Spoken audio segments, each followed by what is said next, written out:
Seja muito bem-vindo a mais um episódio do Desbloqueando Salesforce, um podcast onde a gente conversa sobre como desbloquear todo o potencial do Salesforce na tua empresa e aumentar teus ganhos com isso. Se não me conhece, sou o Rafael Dalla e estou aqui hoje com dois cofundadores da SR Consulting, a maior consultoria de Salesforce do sul do Brasil e também a mais indicada pela própria Salesforce. Beleza, Ariel? Como é que tá? Tudo certinho? Dalla, tudo certo. Hoje, então, estamos recebendo aqui Juliano pela primeira vez no podcast, né, Juliano? Fazendo as honras. É isso aí, pessoal. Tô devendo faz um tempinho já essa passagem por aqui, mas agora estamos aí pra falar um pouquinho, então. Veio pra ficar, já estamos marcando mais já. Vamos embora. E o assunto do podcast de hoje é mitos e verdades sobre arquitetura do Salesforce. Um assunto bem técnico que provavelmente eu vou boiar em muitas explicações, mas vou fazer ao máximo, vou me esforçar ao máximo para compreender e tentar contribuir ao máximo aí nos assuntos com perguntas que sejam relevantes para o assunto de hoje. Fechado? Então, primeiro mito que a gente trouxe aqui, ou verdade, e aí a gente vai ter que discutir sobre isso. Vou perguntar já direto pro Juliano aí, que é o expert no assunto, que é: a estrutura de dados do Salesforce é muito diferente de um banco de dados convencional, e isso traz limitações, além de problemas de performance e de armazenamento. E aí, Juliano, é mito ou é verdade isso daí? Bom, isso aí é realmente um mito, tá? Uma coisa que eu sempre digo ali, que a estrutura de dados do Salesforce, a estrutura de objetos ali, quando fala em objetos dentro do Salesforce, isso na verdade é uma tabela de um banco de dados, é como se fosse um banco de dados relacional, tanto que toda a estrutura ali, relacionamentos entre os objetos, indexação, tudo isso funciona da mesma forma como funciona num banco de dados relacional. Então, ele é uma estrutura de dados normal, tudo aquilo que a gente até aprende na faculdade lá de formas normais, como modelar bem os dados, as coisas, tudo isso se aplica dentro do Salesforce também. Até um parênteses nisso que a gente vê que às vezes é um pouco deixado de lado, né? Regras de normalização de banco quando aplicadas ao Salesforce, quando a gente vê no mercado, assim. Então é um ponto bem importante da gente ficar olhando a saúde do banco de dados, óbvio, né? E só um parênteses também, que normalmente quando vão explicar o banco de dados, eles falam que é igual uma planilha de Excel, né? Sim. Também. Uhum. Então é uma analogia mais fácil, né?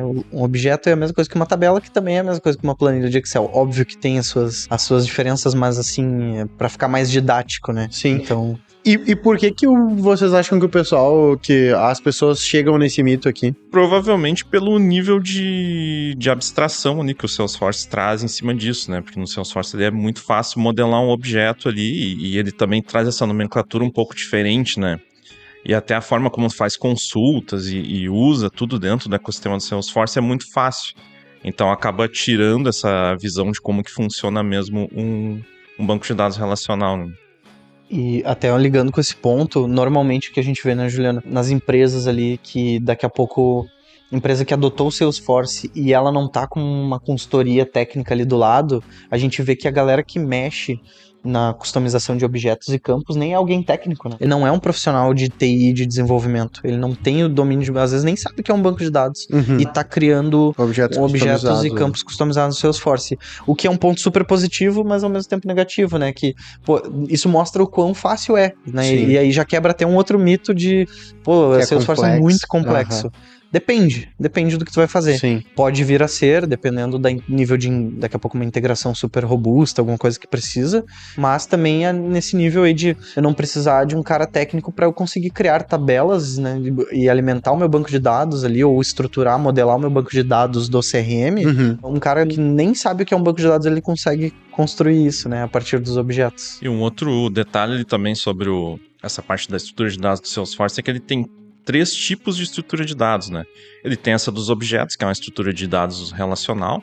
Ele tem os Big Objects, que também parecem uma estrutura relacional, mas eles são objetos para armazenamento de um grande volume de dados. Eles são como se fosse um banco de dados NoSQL, né? Um MongoDB da vida ou algo assim. E ele tem o File Storage, que é onde a gente usa para gravar arquivos normal. Tipo, tem um PDF que veio anexo, isso vai pro File Storage. Então tem essas 3 opções de estruturas de dados para estar fazendo persistência. Próximo mito aqui, ou verdade: o volume de chamadas de API do Salesforce é muito pequeno.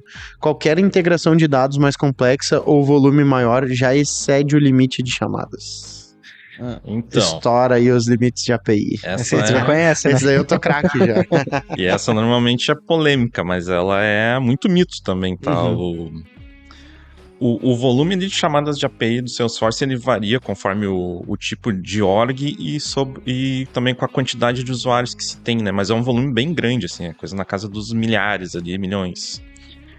E o que pega sempre de problema é a má utilização das APIs do Salesforce, que eu acho que já foi até comentado aqui, né? Que o Salesforce tem vários tipos de APIs, tem APIs para trabalhar com massa de dados, tem APIs para trabalhar síncrono, tem como trabalhar com eventos.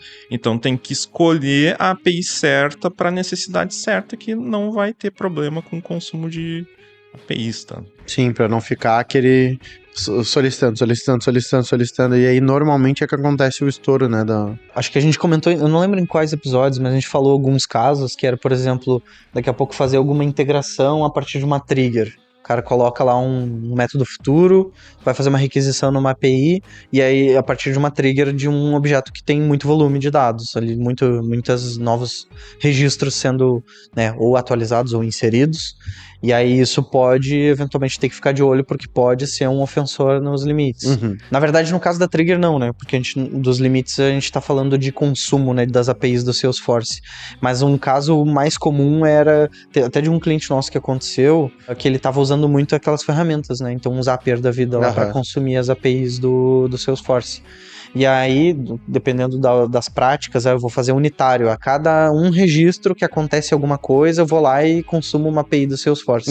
Isso é um grande ofensor ali nos limites, né, de consumo de API, que foi exatamente o que aconteceu. O nosso cliente estava estourando o limite de API no range de 24 horas ali. Ele tinha que... Isso estava afetando a produção dele, né, a operação dele.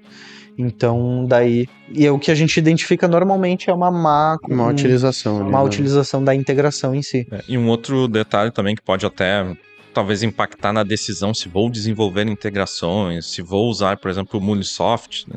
Toda a comunicação entre as ferramentas da própria Salesforce não contabiliza dos limites de API. Então, todo o tráfego que acontece entre MuleSoft, por exemplo, e Salesforce, não conta nos limites de API. A mesma coisa com Marketing Cloud. Então, isso também pode ser um decisor na escolha das ferramentas. Né, se manter dentro do ecossistema da Salesforce, além das vantagens que tu vai ter já do dado sendo trafegado facilmente, né, entre as nuvens ali, as ferramentas, tu não vai ter esse custo extra de processamento, né? Sim. Próximo mito ou verdade. É possível colocar o Salesforce dentro do meu pipeline de desenvolvimento utilizando ferramentas de CI ou CD, como o Jenkins e o Azure.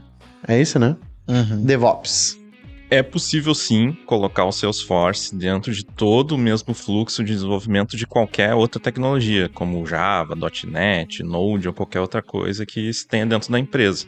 Inclusive, a gente tem cases aqui com várias ferramentas diferentes de automação aí, com Jenkins, com Azure, com GitHub Actions, com GitLab, Bitbucket também. Então, dá para ter o mesmo pipeline de desenvolvimento também para o Salesforce. No Salesforce, ali, tudo é possível ser versionado, deve ser versionado por boas práticas de desenvolvimento. Tá? E isso também agiliza bastante a questão das entregas, né?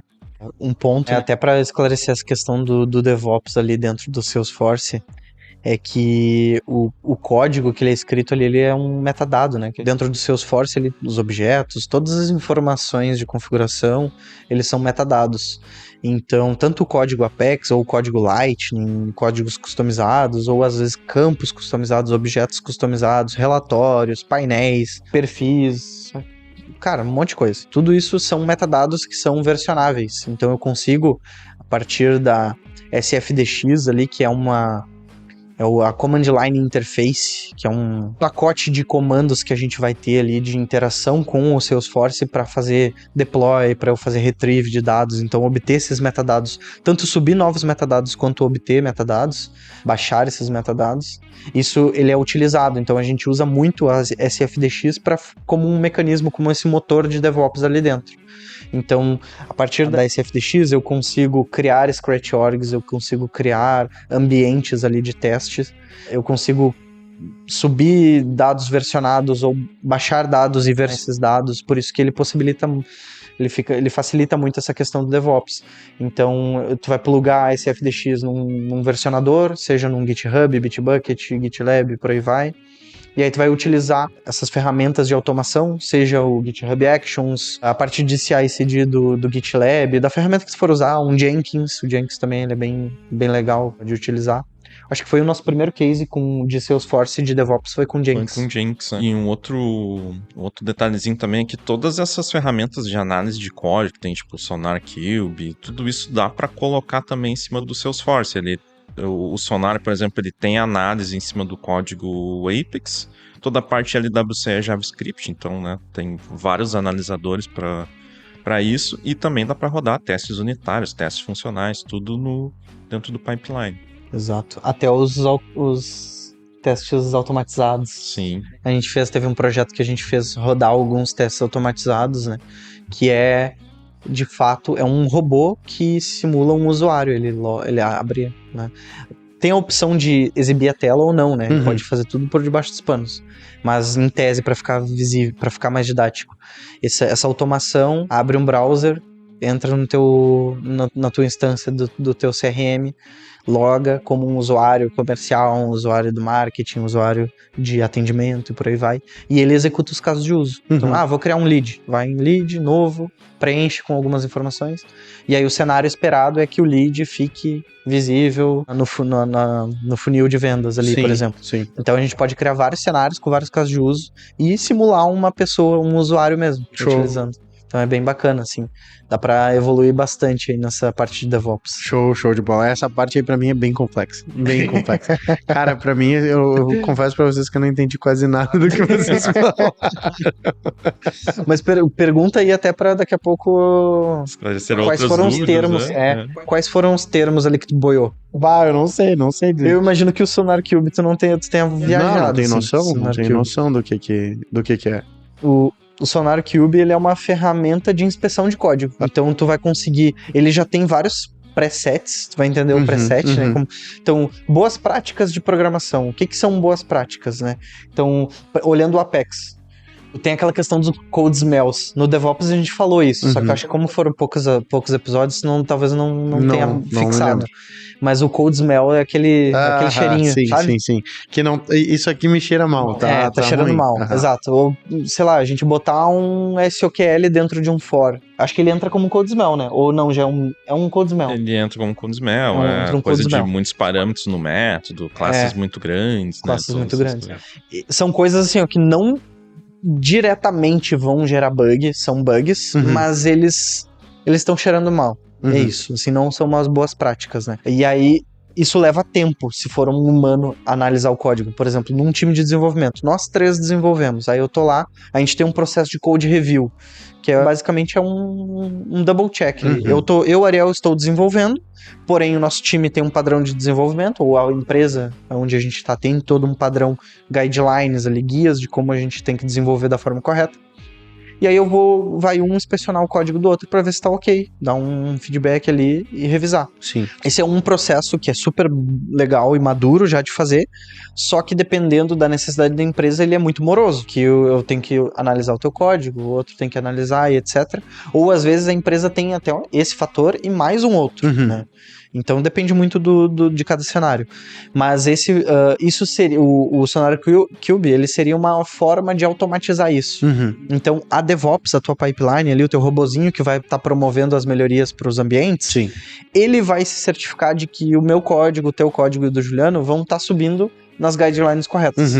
Então, se no SonarQube a gente disse que não pode entrar SOQL dentro de for, ali, dentro de loops, essa automação vai identificar isso e pode barrar o teu deploy, entendeu? Então é uma forma de automatizar esse trabalho de revisão que seria, em tese, manual ali. Sim, show. Inclusive, ele valida coisas específicas do Salesforce ali, como, por exemplo, o Salesforce tem muita questão da permissão do acesso nos dados, né? Bem restrito, né? Então, se faz uma consulta em alguns dados e não valida se a pessoa que está executando a consulta tem acesso àquelas informações, ele também gera um alerta ali dizendo que é importante validar o acesso da pessoa antes de fazer a consulta, porque senão vai dar um erro ali no código. Entendi.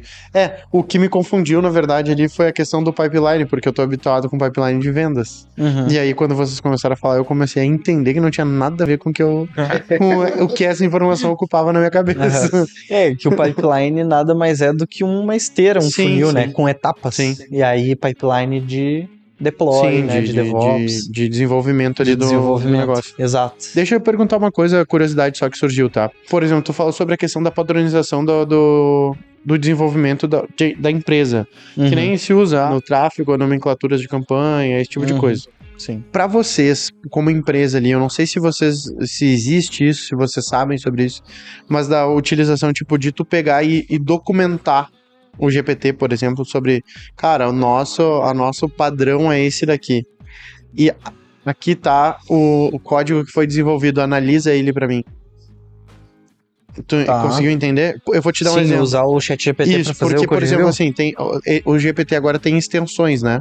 Sim. Eu precisei analisar um contrato de compra e venda que não foi meu ali, de um imóvel de um amigo e tal, que ele pediu pra analisar porque tava dando problema. E aí tem uma extensão ali que é advogado imobiliário, que é do GPT ali já de advogado imobiliário com código do Brasil, né? É daquele AIPM? Não é nativo porque tu viu que agora ele tem ele como se fosse uma lojinha de aplicativos, né? Não sei se já viu isso ou não. Mas eu achava que era dessa extensão aí do Não, que a gente tinha colocado tem lá, uma agora AIP. própria, além daquele ali tem uma própria. E aí tu entra lá e ele vem com uma inteligência do GPT, tipo, que foi documentada ali, subiram um código civil e tudo mais. E aí eu subi o contrato. Tipo, eu passei o contrato através de um arquivo pra dentro do GPT, o GPT leu o contrato, e aí eu expliquei a situação do que tava acontecendo, e ele me trouxe a solução. Eu pedi, qual a solução mais rápida? E ele me trouxe a solução. Aí, lógico, munido disso, eu fui conversar com o meu advogado lá, que trabalha com a imobiliária e tal. E aí eles, cara, o GPT te entregou a solução perfeita, assim. É exatamente isso daqui que a gente tem que fazer, sabe?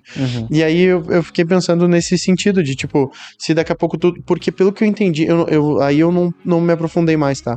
Mas eu acho que tu consegue programar inteligências personalizadas do GPT. Tipo, esse daqui é o perfil agora de desenvolvedor.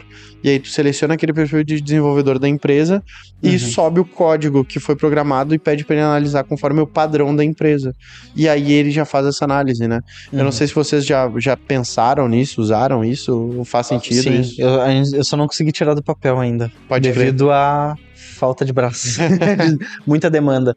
Mas assim, até era um ponto, né, que a gente falava lá de contratar o GPT Services pra gente começar a plugar algumas coisas ali.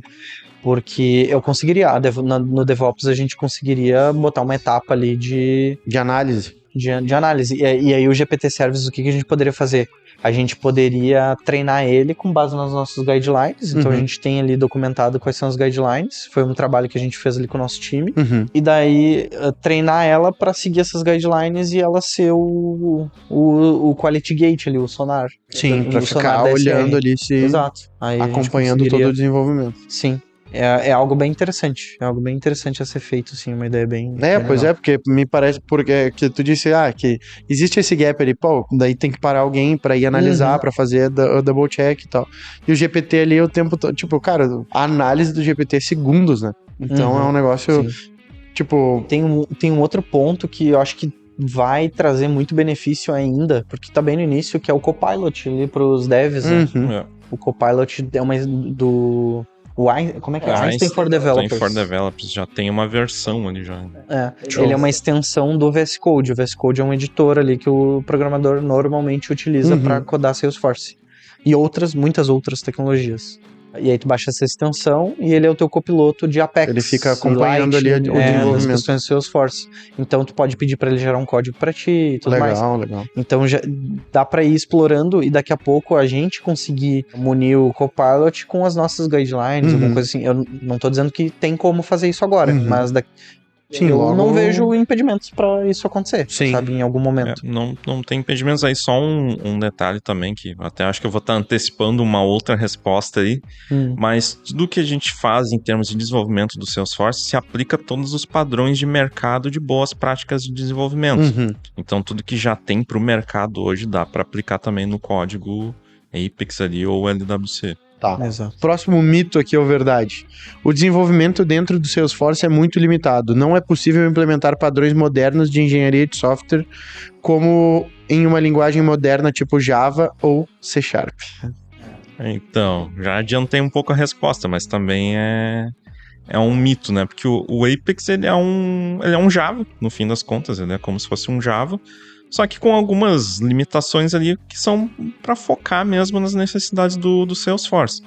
Mas todos os padrões de engenharia, tudo aquilo também que a gente aprende na faculdade, Clean Code, essas coisas todas aí, Dry, todos esses padrões, inclusive outros padrões de engenharia, CQRS, trabalho orientado a eventos, tudo isso se aplica também dentro do Salesforce. A gente já tem casos aqui que a gente implementou, né, era o CQRS dentro do Salesforce, Notification Pattern, Sim, Specification, Facade, tudo isso dentro do código Apex do Salesforce. Show. Próximo mito ou verdade. O Salesforce pode ser o meu único front-end para os times de vendas e atendimento, onde posso ter todos os dados e ações necessárias, sem que os usuários precisem acessar sistemas de back-office, sem precisar ficar mudando de água.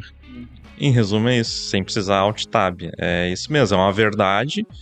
A gente já implementou isso também em vários lugares, aí, principalmente no segmento financeiro. E pode carregar todos os teus dados lá para dentro do Salesforce, usando as boas práticas de API e tudo mais. Pode trazer para dentro do Salesforce todas as ações ali, por exemplo. Vou dar exemplos do segmento financeiro, porque é onde eu atuei muito tempo, estou mais habituado. Mas, por exemplo, alguém liga lá para atendimento, meu cartão está bloqueado, quero desbloquear. Essa ação de desbloqueio de cartão pode estar ali dentro do Salesforce, pode executar um flow ali, fazer a integração por API, tá fazendo o desbloqueio do cartão. E outras aplicações que não fazem sentido, por exemplo, ser desenvolvidas dentro do Salesforce, dá para embedar dentro do Salesforce e fazê-las aparecer como se fossem parte do Salesforce, e a pessoa vai estar achando que está usando o Salesforce.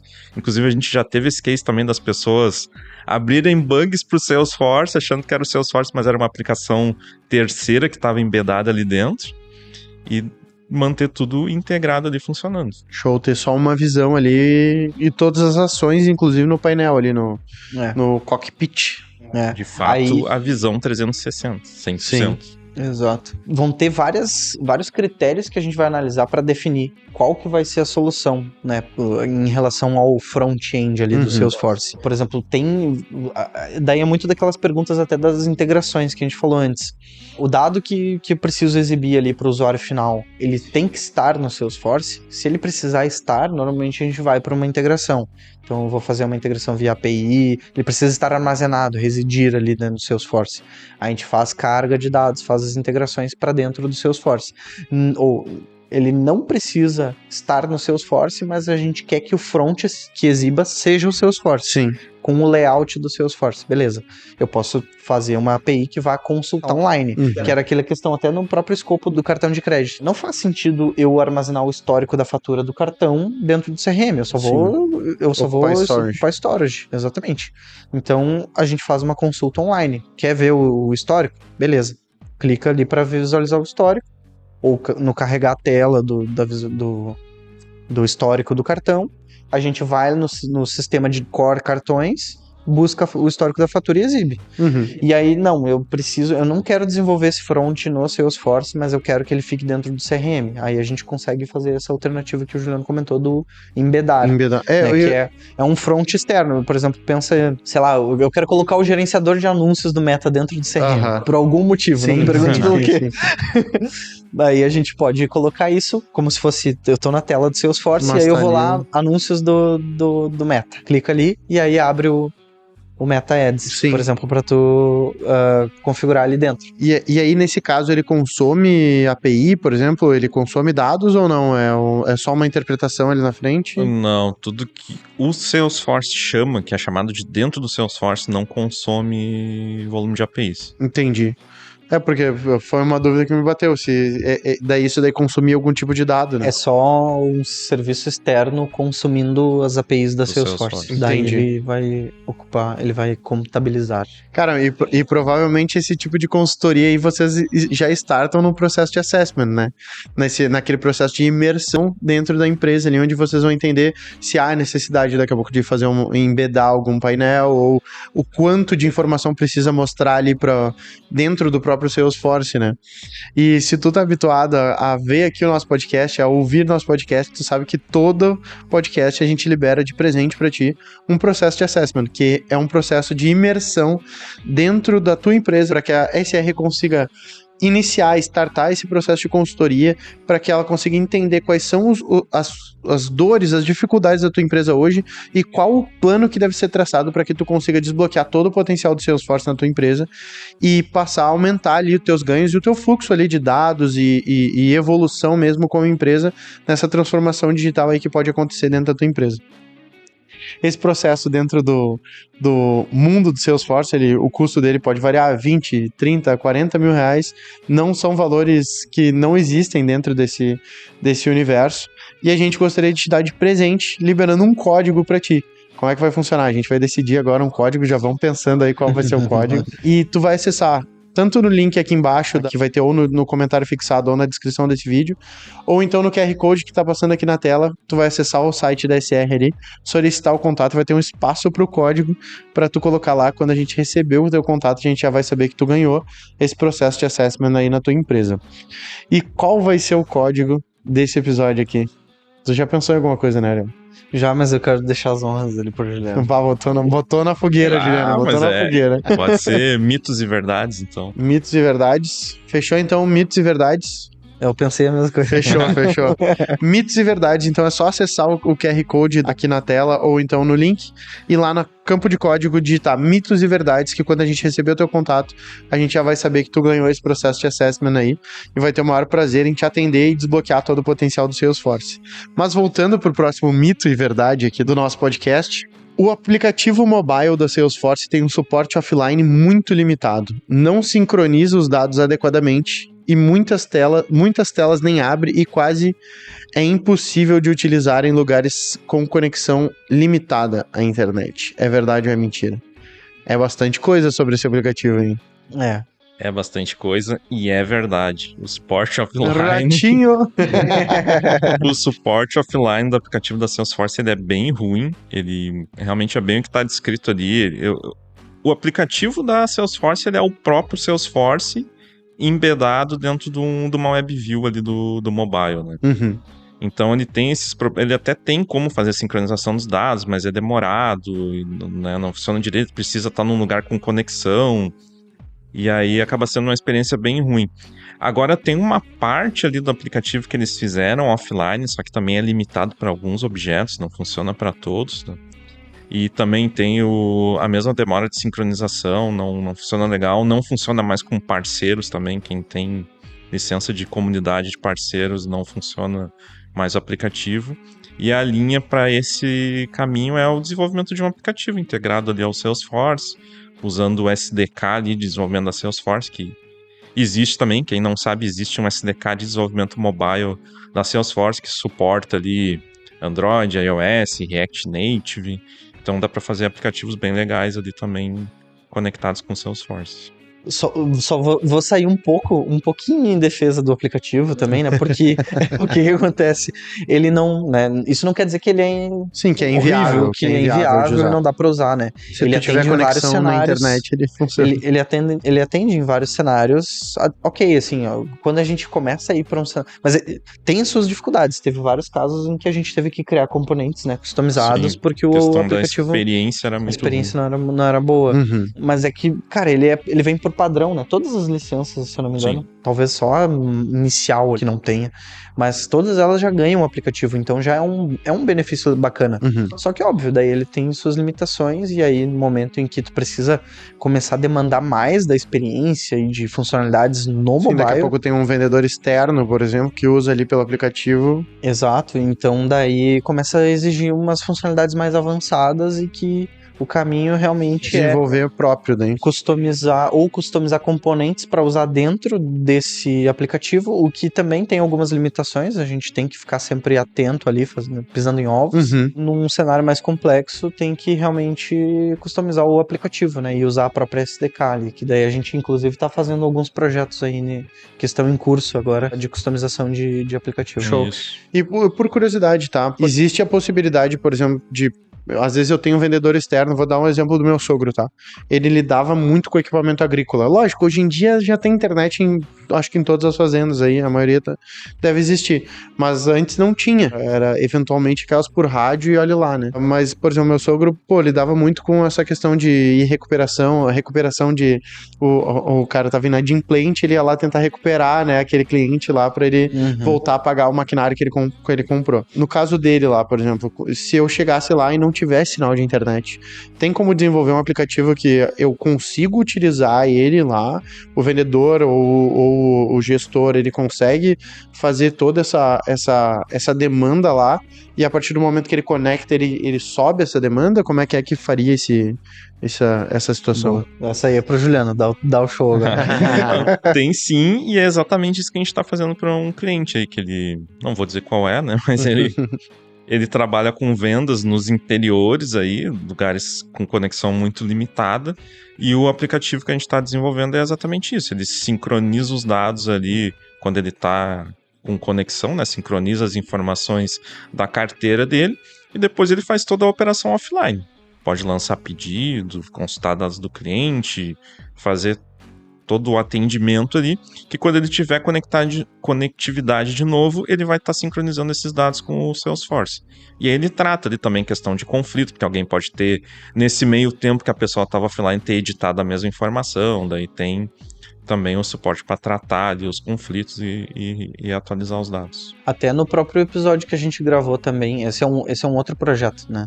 No episódio que a gente gravou lá do motor de ofertas da Grendene, também tem essa demanda. A gente tá agora chegando nessa fase, inclusive o motor de ofertas já foi concluído, foi entregue, e a gente está agora indo para a parte de disponibilizar ele offline ali no aplicativo. Então os representantes de vendas vão estar pelo Brasil todo ali, e eles vão conseguir usar o motor de precificação ali de ofertas, aquilo que a gente estava comentando, de maneira offline, né? Então também, isso daí é uma demanda que é bem comum, né? Está sendo bem comum. Principalmente para quem faz venda e atendimento em campo, né? Sim, sim. Cara, e às vezes não é nem no campo, né? Porque tem ali onde a gente mora, tem várias regiões ali de Canoas. Por exemplo, no meu prédio é uma incógnita, né? Porque eu tenho duas operadoras, né, de telefone, tem a Claro e tem a TIM. A Claro funciona muito bem no térreo, a TIM não funciona. Mas no terraço, onde é a academia, a Claro não funciona e a TIM funciona bem. Ixi. E aí, tipo, tu fica nessa... Então, eventualmente, seja até na cidade mesmo, tem aqueles pontos cegos da cidade ali que o vendedor às vezes tá com uma dificuldade na internet ali, né? É importante ter, porque ele não pode parar o pedido. Ele não pode parar. Não, só um pouquinho, vou procurar sinal. Que nem clássico, né? De pagamento de...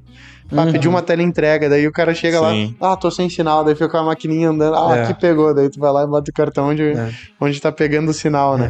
Aí é um ponto que as maquininhas têm que dar uma melhorada também nesse processo. Fechou? Gente, acho que então lidamos com bastante mitos e verdades aí. Alguns eu boiei, outros eu consegui desenvolver aqui junto com vocês. E se tu tá assistindo esse episódio até aqui, lembrando de dar um like aqui nesse vídeo, se inscrever aqui no canal. Comenta também aqui embaixo se gostou, de repente tem alguma dúvida que ficou, ou tem algum mito, alguma coisa que tu acredita. Mas pra mim o Salesforce acontece isso. Comenta aqui embaixo que a gente vai ter o maior prazer em te responder e de repente gravar até um episódio inteiro aí falando sobre o assunto que tu comentar. Se estiver ouvindo no Spotify, Deezer, qualquer plataforma, lembra de favoritar ali, e no Spotify agora tem a avaliação do podcast, né? Então dá 5 estrelas. É 5 estrelas, né? Sim. Dá 5 estrelas pra nós lá no podcast. Se quiser entrar em contato com a SR, Ariel, através de qual link, por onde que a pessoa entra em contato aí com a SR? é srconsulting.io ou .io, nosso site, @srconsulting.io também nas redes sociais ali, no Instagram e LinkedIn. E se quiser falar comigo, Ariel Dornelles no LinkedIn e @Ariel Dornelles no Instagram. Show de bola. E se quiser encontrar o Juliano aí, como é que faz pra te encontrar, Juliano? O Juliano vocês encontram no LinkedIn, Juliano Serpa. E qualquer coisa também podem me conectar pelo e-mail aí, juliano@srconsulting.io. Fechou todas, então. Um abração e até o próximo episódio. Valeu.